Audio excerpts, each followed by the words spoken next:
But, you know, he can sit there and kind of giggle away at the fact that, like, if you think people are dishonest, you're going to run into dishonest people. It's like, there's dishonest people. There are dishonest people. Yes, they exist. What are you talking about? Yeah. And I'm sure that if he wasn't like a loaded, rich, guarded with guards dude in a high tower walking down the street, you know, there's certain alleys he wouldn't take, not because he's going to manifest a criminal, but because they're fucking dangerous, you know, like. So that's what irritates me about a lot of these dudes is it's like, you know, well, if you don't understand, then you just, well, then just fucking, how do I, you know, you gotta buy my book to learn how to not manifest dishonest people. No, dishonest people exist.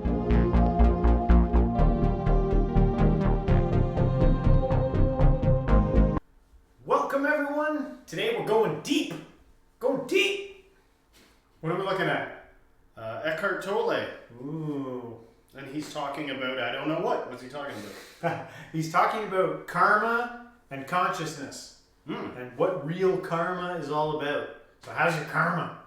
And do you understand it? So he's gonna talk here and we're gonna pull out of it.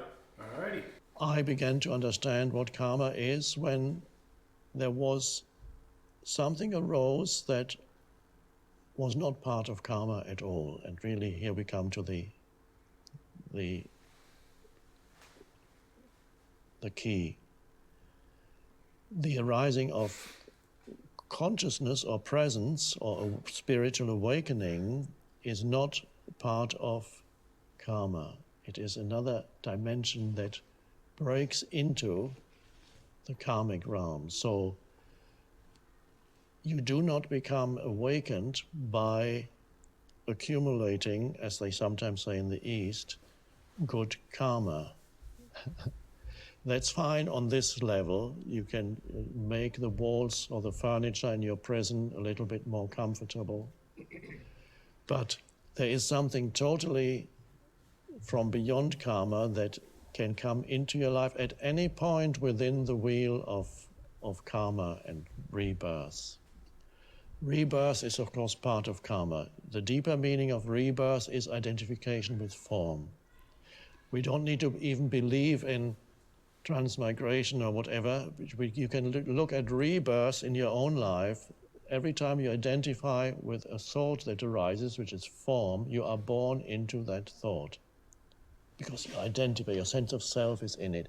That's karma. You're reborn. Karma then is unconscious identification with these patterns that you have inherited, the conditioned.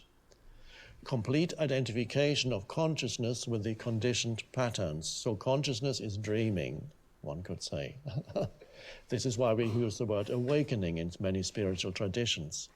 Consciousness is awakening. Consciousness is in a dreamlike state when you're identified with the unconscious patterns. And then you are condemned to rebirth. In fact, many times every day, you are reborn into a reaction, an emotional, mental reaction. So animated. No presence at all, just rebirth into some form. Or you're reborn into thoughts that arise and you completely believe in every thought. And then you act from those thoughts and emotions.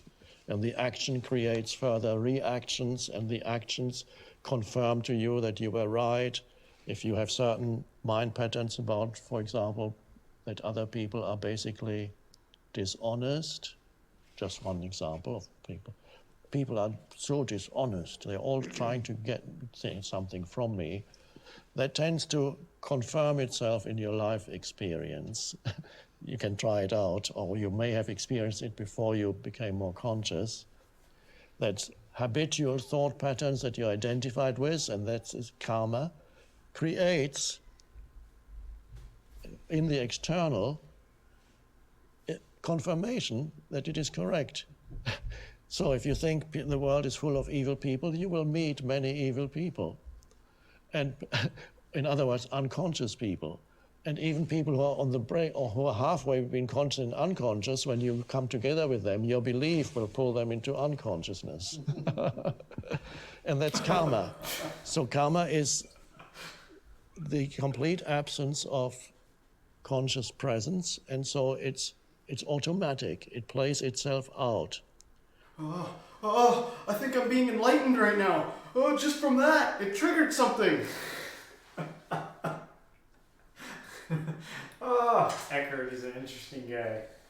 So, I guess if we want to have good karma, the thing to do is to be present. I think that was the point of what he was trying to say, is that it's our inability, our unconsciousness that breeds the nightmares that take place in our lives. Right, and I think that there's some truth to that, like in the sense that I do think that what you've already got going on in your head is going to color the world you see.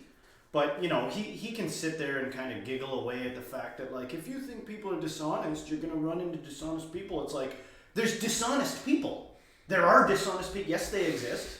What are you talking about? Yeah. And I'm sure that if he wasn't like a loaded, rich, guarded with guards dude in a high tower walking down the street, you know, there's certain alleys he wouldn't take, not because he's going to manifest a criminal, but because they're fucking dangerous, you know, like. So that's what irritates me about a lot of these dudes, is it's like, you know, well, if you don't understand, then you just, well, then just fucking, how do I, you know, you gotta buy my book to learn how to not manifest dishonest people. No, dishonest people exist. They exist, man. I didn't manifest it, and if I did, yeah. Like, that's what's frustrating. Maybe but there's in a scientific, not woo-woo at all, not spiritual way, there's some truth to how you look at things colors your world. Yeah, I was going to say, there might be like a line you could meet somewhere in the middle here, where that, like, if all you're dwelling on is like nonsense and horrible stuff. You don't get it. You don't get it. No. You're not there then until you stop manifesting criminal behavior. Dude, whether you think that or not, it fucking exists. Yeah. Okay? Brett. Yeah. You know, and fine, bippity boppity boom. I choose to be that higher level of consciousness. No, there's like a bunch of shit you gotta do. Only I can lead you there. It reeks of just bullshit sometimes. Yeah. You know? Yeah. No wonder people decide, like, I'm not doing spirituality. I'm not saying don't do spirituality. Yeah. I believe in spirituality. But it's just a belief 90% of the time. Yeah. Like, how... The thing that's kind of like interesting about all these guys is, like, I find him painful to listen to. They're so slow. Gurus, I think they intentionally make themselves repulsive. No, they're so enlightened, James. You don't understand. They're so enlightened that, you know, they're just pure consciousness, so they have to constantly remind themselves that, oh, I'm in reality still. I have to speak again. Wow, where was I? I think the whole shtick, though, is that, like, if you want to, like, learn anything, you better, like, you're gonna have to, like, put all that aside to just try and pull out some granular of truth within what they're trying to say. Well, truth itself is a very slippery thing, you know what I mean? Like, it's so hard to be exactly accurate about things. Yeah. Because it's, you know, everything's, you know, changing. Everything, you know?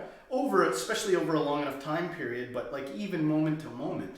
What's that term? The same man doesn't ever step in the same river twice. One, because he's not the same, and two, because the river's not the same. Yeah. Everything's changing. So it's hard to like find a thing and lock into that. We've talked about this before. There's even discoveries in the science realm and in math even, where it's like, oh, we didn't used to think that, but it turns out it's this. So how do you pinpoint the solid, unshaking truth? And oftentimes when it does come around to that subject with these guys, when it's like the one unchanging solid thing, that's the thing that, like, you have to have an experience of it. I can't explain it.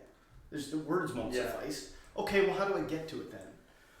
Yeah, well, I think a lot of these guys will point to their practices and stuff like that, which is good, but this is also why I like to take kind of a holistic perspective, is try to, like, don't just stick with one guru, because that's probably going to, you know, I guess a lot of people spend their whole lives following one path, like one thing. This is not me. I want to see what they all got to say, and I'm going to try and put it together. And Well, you meditate, right? How many hours are you at meditating now? What is it? No. 10,000 hours before enlightenment? I'm probably not even close there. Yeah, I used to meditate, but I feel more spiritual when I'm angry and ranting. I elevate, and I'm really in touch with the cosmos when I'm angry, and everybody's different. You're purging. That's what makes me enlightened. I can't do the sitting around. It's too boring. Can't sit around, do nothing. I'm just kidding. There's probably good for impulse control and all kinds of good things. Yeah. But I don't know. I get ADHD, so some of this stuff agitates me. I like Osho. Yeah. I've listened to whole books of Osho speak. Well, we're gonna do some shows on Osho. And folks, he's like, get to the word, man. Yeah. You gotta put your ear up. You gotta focus deeply to try and hear what these guys are gonna say. Osho, what's your favorite color? My favorite colors. Look, forget it. I don't care about the answer anymore. All right, guys. What do you think? We want to hear what you have to think about what Eckhart had to say. We hope you guys enjoyed this episode. If you did, don't forget to hit the like, subscribe, share with a friend, and everybody. Until next time, stay spiritual.